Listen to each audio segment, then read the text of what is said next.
Hello friends, മെഹറുവാണ് നിങ്ങളുടെ അടുത്ത് first hi പറയുന്നത്. നമ്മൾ പൂവാർ ഐലൻഡിലേക്ക് പോവാണ്. അപ്പോൾ ആദ്യം നമുക്ക് ഈ ഒരു ടോൾ ഗേറ്റ് കടന്നിട്ട് വേണം ഫ്രണ്ടിലേക്ക് പോകാനായിട്ട്. അപ്പോൾ മെഹറുവിൻ്റെ സൈഡ് വ്യൂ ഒക്കെ കണ്ടിട്ടിരിക്കുകയാണ്. നമ്മൾ കാരക്കാട്ട് ബാക്ക് വാട്ടർ എന്ന് പറയുന്ന ഒരു റൈഡിന് പോവുകയാണ്, നമ്മൾ വാട്ടർ റൈഡിന്. അപ്പോൾ അതാ മെഹറു ഭയങ്കര ഹാപ്പിയാണ്. നല്ല ഭംഗിയുണ്ടായിരുന്നു ഈ ഒരു ഫോറസ്റ്റിൻ്റെ ഇടയിലൂടെയുള്ള ഈ ഒരു റിവറിലൂടെ ഇങ്ങനെ പോകാനായിട്ട്. നമ്മൾ ഫുള്ള് ഈ ഒരു സ്ഥലമൊക്കെ എക്സ്പ്ലോർ ചെയ്ത് മെഹ്റൂന് ഞാൻ ഓരോ കാര്യങ്ങൾ ഇങ്ങനെ പറഞ്ഞു കൊടുക്കുകയാണ്, ഓരോ മരത്തിനെ പറ്റിയിട്ടും.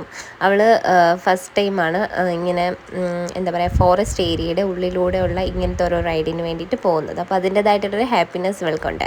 ഇവിടുത്തെ ഒരു പ്രത്യേകത എന്ന് പറഞ്ഞാൽ കടലും കായലും കൂടെ ചേരുന്ന ഒരു സ്ഥലം കൂടിയാണ്.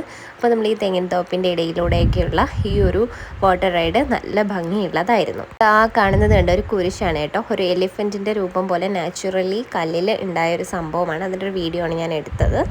അപ്പോൾ ഇതാ നമ്മൾ ഇനി പോകുന്നത് ഒരു റിസോർട്ടിലേക്കാണ്. ഒരു ഡേ അപ്പോൾ നമ്മൾ റിസോർട്ടിൽ വണ്ടി സ്റ്റേ ചെയ്യാമെന്നാണ് വിചാരിച്ചത്. പിന്നെ നമ്മളൊന്ന് ജസ്റ്റ് അവിടെ പോയി റിസോർട്ടിലേക്ക് ഒന്ന് എക്സ്പ്ലോർ ചെയ്ത് നമ്മൾ കുറച്ച് നേരം ഒന്ന് അവിടെയൊക്കെ ഒന്ന് ചിലവഴിച്ചിട്ട് പിന്നെ നമ്മൾ മെഹ്റൂന് കളിക്കാനുള്ള പ്ലേ ഗ്രൗണ്ടും അങ്ങനെയൊക്കെ അവിടെ ഉണ്ടായിരുന്നു. അപ്പോൾ അതൊക്കെ ഒന്ന് എക്സ്പ്ലോർ ചെയ്തു. പിന്നെ നമ്മൾ ഫ്രഷായി എന്നിട്ട് നമ്മൾ തിരിച്ച് വീട്ടിലേക്ക് പോവുകയാണ് ചെയ്തത്. അപ്പോൾ ഇതാണ് നമ്മൾ പോകാനായിട്ട് ഉദ്ദേശിച്ച റിസോർട്ട് കേട്ടോ. ഇത് കണ്ടില്ലേ, ഞാൻ മെഹ്റൂന് ഓരോ കാര്യങ്ങൾ പറഞ്ഞു കൊടുക്കുകയാണ്.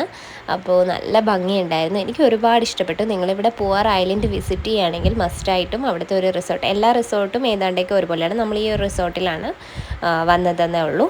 എന്തായാലും നല്ല ഭംഗിയുണ്ടായിരുന്നു. നമ്മൾ കുറച്ച് നേരം അവിടെ ചിലവാക്കി. അപ്പോൾ അവിടുത്തെ ഒരു സ്റ്റേ എന്ന് പറയുന്നത് എനിക്ക് ഒത്തിരി ഇഷ്ടപ്പെട്ടു. മെഹ്റുമോൾക്ക് അതിനേക്കാളും ഇഷ്ടപ്പെട്ടു. നമ്മൾ മൈൻഡൊക്കെ ഒന്ന് റിഫ്രഷ് ചെയ്യാൻ ഇടയ്ക്കിടയ്ക്ക് ഇങ്ങനെയൊക്കെ എവിടെയെങ്കിലുമൊക്കെ പോകുന്നത് നല്ല ഭംഗിയായിരിക്കും കേട്ടോ. അപ്പോൾ അതാ ഈ ഒരു റൂമായിരുന്നു നമ്മൾ എടുത്തത്. റൂമിലൊക്കെ കയറി ഒന്ന് ഫ്രഷ് ആയതിനു ശേഷം നമ്മൾ ഫുഡ് കഴിക്കാൻ വേണ്ടിയിട്ട് അവിടെ തന്നെ ഫുഡെല്ലാം റെഡി ആയിരുന്നു. നമ്മൾ ഓൺലൈനിൽ ബുക്ക് ചെയ്തിട്ടായിരുന്നു ഇങ്ങോട്ടേക്ക് വന്നത്. അപ്പോൾ നമ്മൾ കഴിച്ചത് ചിക്കൻ മന്തിയാണ് കേട്ടോ, അൽഫാം മന്തിയാണ് കഴിച്ചത്. എനിക്ക് കൂടുതൽ ഇഷ്ടം അതാണ്, മെഹ്റൂനും ഇഷ്ടമാണ്, അവൾക്ക് അൽഫാമാണ് കൂടുതൽ ഇഷ്ടം. പിന്നെ സ്വിമ്മിംഗ് പൂളൊക്കെ ഉണ്ടായിരുന്നു, അതൊക്കെ നമ്മൾ ആസ്വദിക്കുകയൊക്കെ ചെയ്തു. അതിനുശേഷം നമ്മൾ സ്വിമ്മിംഗ് പൂളിൽ ഇറങ്ങുകയൊന്നും ചെയ്തില്ല, ജസ്റ്റ് അവിടെ നിന്നു. മെഹ്റൂ കുറച്ച് നേരം കാലൊക്കെ ഇട്ട് അതിനകത്ത് ഇരുന്നു, അത്രയൊക്കെ ഉള്ളൂ. പിന്നെ കുറച്ച് ഫോട്ടോസും വീഡിയോസും ഒക്കെ എടുത്തു. എന്തായാലും നല്ലൊരു ദിവസമായിരുന്നു. Thank you for watching my video. If you like it, follow for more. Bye bye.